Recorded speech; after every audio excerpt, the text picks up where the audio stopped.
Hello and welcome to VHTB, your guide to the talent, culture, and capital forces shaping the hard tech startup ecosystem. My name is Brian Mejeur, COO, CTO of Astra Talent Advisors. At Astra, we work closely with founders building hard tech startups across space, climate, and defense. Our focus is helping those companies hire the executives and technical leaders who can turn bold ideas into functioning systems. And because talent decisions shape the trajectory of these companies, we also spend a lot of time helping founders think clearly about how those teams scale and how leadership evolves as the company grows. Today, I'm joined by Matt Gjertsen of Built. How are we doing today, Matt? Doing great. And Justus Kilian of Space Capital. Hey, Brian. Excited for this chat. Yes, I'm excited as well. This time we are going to cover a fun topic that's kind of an evolution of our last topic about the 9 to 5, and if there really are just two options of working kind of a cozy casual 9 to 5 or the sleeping under your desk intensity type of culture, or and then also transitioning that into if you if your company does start to experience a fair amount of burnout, is that a failure or is that just kind of inevitable as you're scaling an organization that has high intensity, has folks with high drive, has a really big mission that's maybe time sensitive? Um, I'm curious what you two think about this, and also maybe how would you define burnout in this context? So I can jump in. My partner Tom Ingersoll, he was leading a company called Skybox Imaging back in the early 2010s, and they were ultimately acquired by Google for $500 million. And the point at which he sort of took over the company, like the technology was conceptually it worked, but for the company to reach the outcome, they needed to prove it in space, and then they knew they were confident that they would get an acquisition offer. And so they had a very clear goal on like what we needed to do to sort of drive the end outcome. And like he was all in at that point. It was we're rowing for a single goal. We're orienting the whole team around this.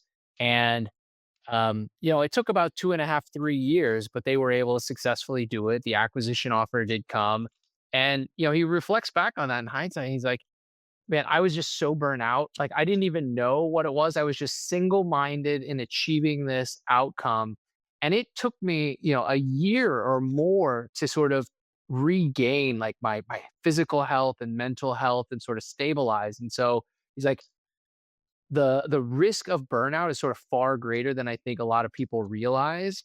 And my observation from working with founders is that often gets set at sort of the CEO level when you get sort of myopic about this is the goal, we achieve it at all costs, and we're running a sprint rather than a marathon.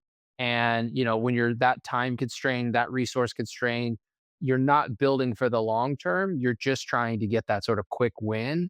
And that's, I think, when you can create some really negative sort of structural incentives and um, behavioral examples that then get adopted and embedded into the culture. I think it's interesting. I want to pull on that thread idea of this definition of burnout and kind of because obviously, Justice, you just gave an extreme version of burnout Yeah. that we see, right? Where it's like it takes a year to get back into it. And, we see this in the sports world as well. I used to be an endurance athlete, and there are plenty of people who just, again, kind of in a very similar way, they get singularly focused on some goal that they're trying to achieve.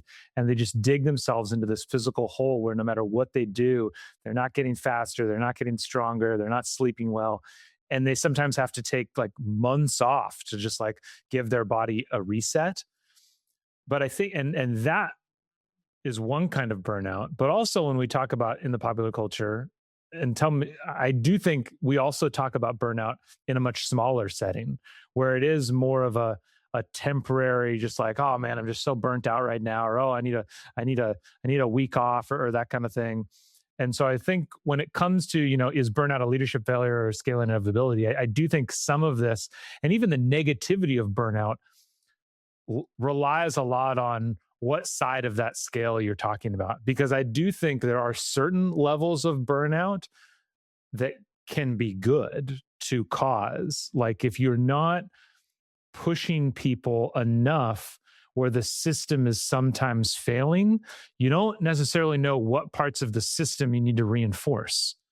Mm. And so I do think there's a level of burnout that is a leadership is caused by leadership, but in a positive way. And the question is just making sure you're seeing it, identifying it, and then saying like, oh, that means we need more resources. Oh, that means we need to change something that we're doing, so that it doesn't become the more systemic, like, I need a year off, I need to change jobs, I need to go to a new company kind of burnout. Yeah, I think when you're a leader and if you're starting to see burnout, I think like some really important questions to ask are, who's burning out? Are they the people who are Yeah. your best culture fits or your worst culture fits? Um, and is it something that, yeah, is easily recovered from? Like, is this a short-term thing or is this a long-term um problem? And because yeah, I agree, Matt. There are definitely times where um, you can lead, and sometimes the outcome is burnout, but also sometimes the outcome is you find like people find that they're capable of more than they realize they're capable of. Yeah. I think that was a big part of my experience working at SpaceX. Is before I started at SpaceX, I interned at some other companies that were more legacy and much more slow moving, and there was just not much getting done. And I didn't feel like I was getting much done. I didn't feel very like that proud of my work, and something like I questioned how capable like I was as an individual and as an engineer. But then I got dropped into SpaceX where like it's trial by fire, and I got to see how I responded to that, and learned a lot about myself. I'm like very thankful for that experience. Now, there's times where it was, shifted a little more from the short term, like recoverable burnout, to like the longer term. And there's stuff to talk about there too. But this isn't just in my opinion, that like pushing hard equals negative burnout. Have you seen anything like this, Justice? It sounds like that would require a high degree of sort of intentionality and awareness, when you're talking about people, like how you're affecting and how you're pushing or stressing the system to uncover weakness. And given the multitude of things that a lot of founders and sort of senior leaders are taking on, that like deep organizational awareness I don't think is typically one of the highest priorities. So I'm just a little skeptical that you could do this Fair. really effectively. But Fair. I really like that idea. I mean, how do you get the best out of people? And it really is empowering them to do their best work and pushing beyond what they thought is possible. And um, I guess maybe the area I'm skeptical is that like this idea of burnout is part of that. I think they might actually be completely separate. But I Yeah, don't know. that's fair. And I do think Well, I it's think it is. like I think there's also something to be said too, or just like clarify. It might be really hard to try to like know exactly all those details. Like you're a new manager, you don't know everyone on your team, stuff like that, or that's just not a strong skill of yours. But I do think identifying patterns is really important. So if you're catching that there's a lot of people on your team leaving, who are the people leaving? Do you think that they're some of your best performers and you're just over stressing people, or are they kind of your underperformers and they just didn't meet the stress test, and it's a little bit more of a feature than a bug. I think that can come up too. No, I was just going to kind of combine some of the comments from both of you, especially what you were saying, Brian. Like, I think it's important to recognize that burnout isn't something that happens exclusively at these really fast-paced, hard charging companies. I know lots of people at traditional aerospace companies who are incredibly burnt out. And they're burnt out kind of for exactly what you were saying, Brian, where they don't have clear expectations about what they're expected to do. They have, they have responsibility without any authority. So they constantly feel exposed where they're supposed to do something, but they have no impact on getting it done. It's not just burnout often doesn't happen, I think, just because you can't, you're being asked to do a lot. I think a lot of times emotional burnout, especially, can come from, and it can come from different places. I think one of the things that places it can often come from is still lack of feeling like you're making progress, and so really checking in on why that is. And if you're asking people to show up day after day and work really long hours and things just aren't moving forward, it's asking, well, why aren't they moving forward, and giving more empowerment or setting clear expectations or getting more resources. That can make a huge difference on a team. Even something, and so I do think it's asking the question of who's getting burnt out or who's leaving your team, but also why are they burning out? What is the cause of that? Because it could be a lack of resources. It could be something as simple as you're just never acknowledging wins and giving attaboys to the team, and it can be really draining. And this is where knowing your team is really important, because some people don't care about that, but some people do. And so if you're somebody that doesn't care about getting patted on the back, but you have members of your team who really get a lot of fulfillment out of that, you as a leader need to identify that and realize that that's something that you should be doing for some members of your team. And so I think that's the other layer of nuance here. Is that what's causing the burnout can be different for different people. And you need to be able to identify that as a leader. I think that's a deep insight. I think most of the time we define burnout as like the workload is so intense, Yeah. I just couldn't, keep above water, right? And this is saying that it's multidimensionary, and like the environment, the communication, the lack of movement could equally be, is contributing to it. Yeah. Yeah, I think that makes a lot of sense, because I think that people, if they're generally energized by their work and by their outcomes, and they're going to feel that momentum and that progress, even if it's hard, they can also re-energize themselves quickly. Um, Yes. I'm also curious what you two think about the difference between like a leader burning out and an individual contributor burning out. Because one thing that shows up for me when um, a leader burns out is I think they can also have a larger impact on their team in that process. They can also get a Absolutely. little too focused, like um, at a lower level, and not be able to like zoom out and be able to navigate things in a broader, more holistic fashion. I'm curious if you guys have seen something similar, or do you think that the effects are pretty similar across both types of roles? I'll personally say I think it's much more challenging to an organization when the leaders are. It's interesting because I do think it is much more likely to get burnt out as a leader, especially a new leader when you're first making that transition. But it has all the more detrimental of an impact. Recently, so every year Gallup produces a report that's like their report on global workforce engagement, and they just released their latest one for 2026.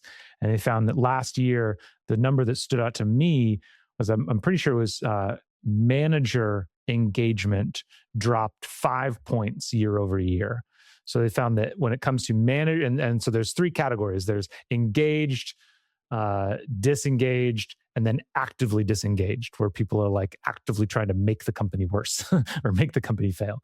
But of the engaged, I think it was only 20% of managers were marked as engaged at work. And to me, that's a leading indicator on employees being engaged. So if you have managers that are burnt out, I would guess that's going to be a leading indicator of the people on their team being burnt out as well, or at least disengaged and not having the best time. So I think it's probably more likely, especially as a new manager, and it's even more important to try to combat. I don't have much to add to that. I think you're right that there are ripple effects when you're working with a group of people, and it comes from, that setting of expectations, the ability to communicate, the ability to listen and sort of support and empower your team and trust them.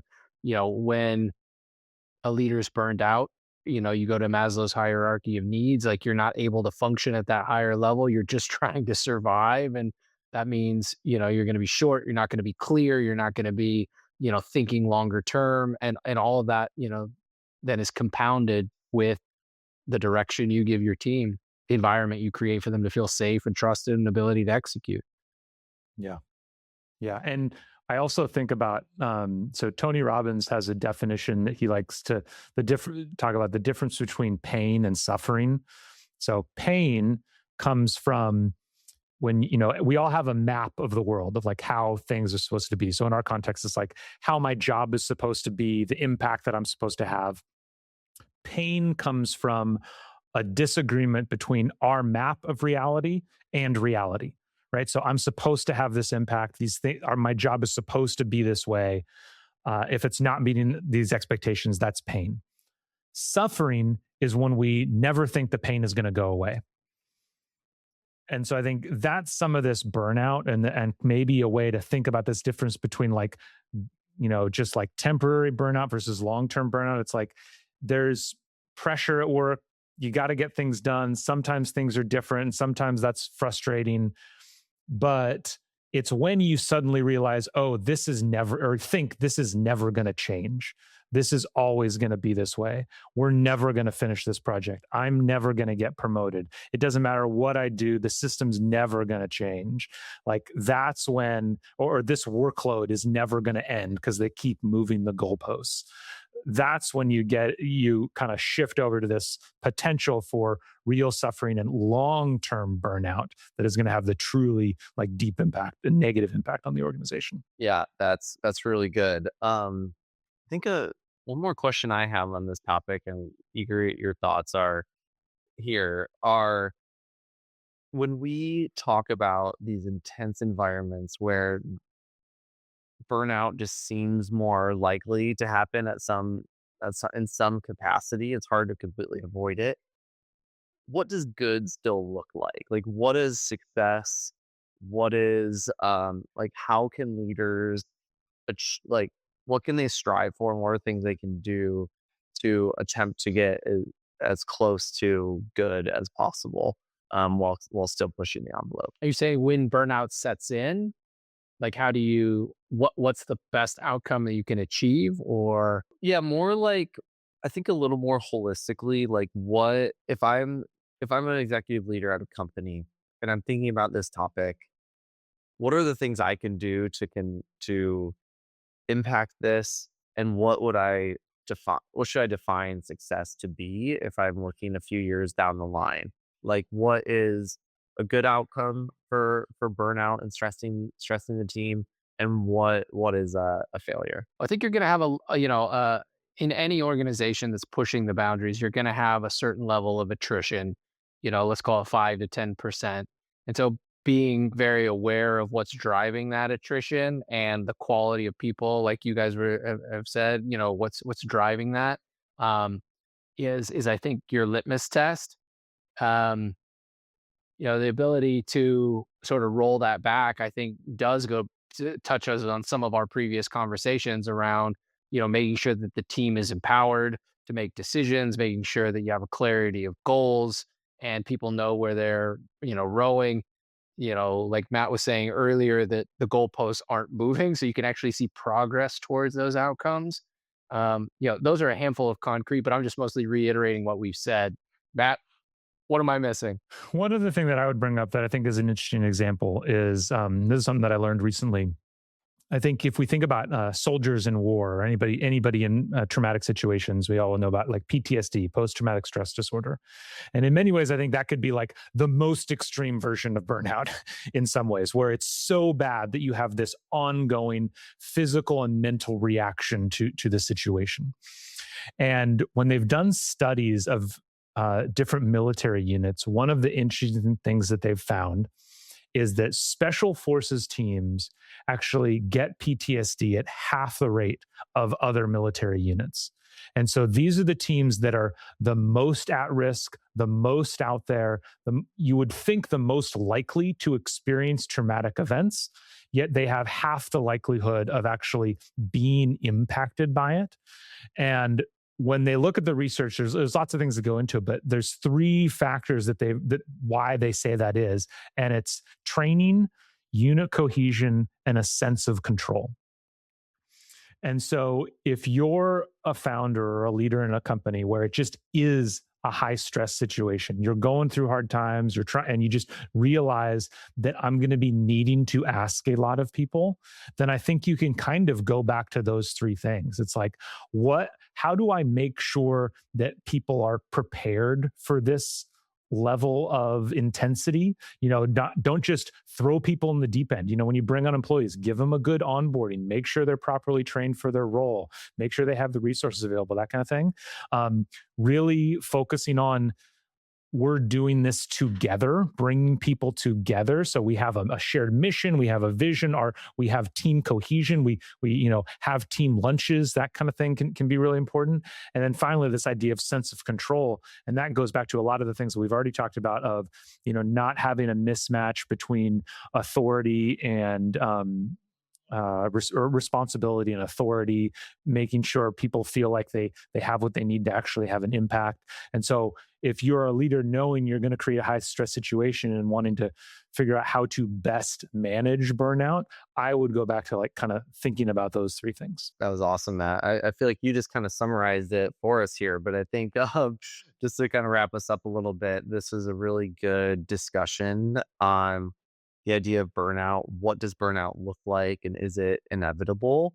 And we discussed a handful of things, but one that stuck with me too is this idea that burnout isn't just coming from an intense sprint. It's likely a longer period of time, maybe like you've mentioned, a sense that it won't end, like the difference between pain and suffering. And I think that people want to feel progress. They want to feel like there's an end in sight and that they're achieving something and accomplishing something. We also talked about leaders and their role in it and how they can impact this, measure this, and set their teams and their organization up for the best success. And are the people that they want to keep on the team the most, are those the ones burning out? And if so, that might signal a higher risk of a culture being created that they don't intend to create. And so this is a really, really awesome conversation. And yeah, I think those three things that you mentioned there at the end, Matt, were really good. That training, cohesion, and a sense of control are things that people are really longing for to avoid kind of these more extreme situations of burnout or PTSD in this case. So thanks for the chat, you guys, and we'll get back to more conversations in the future.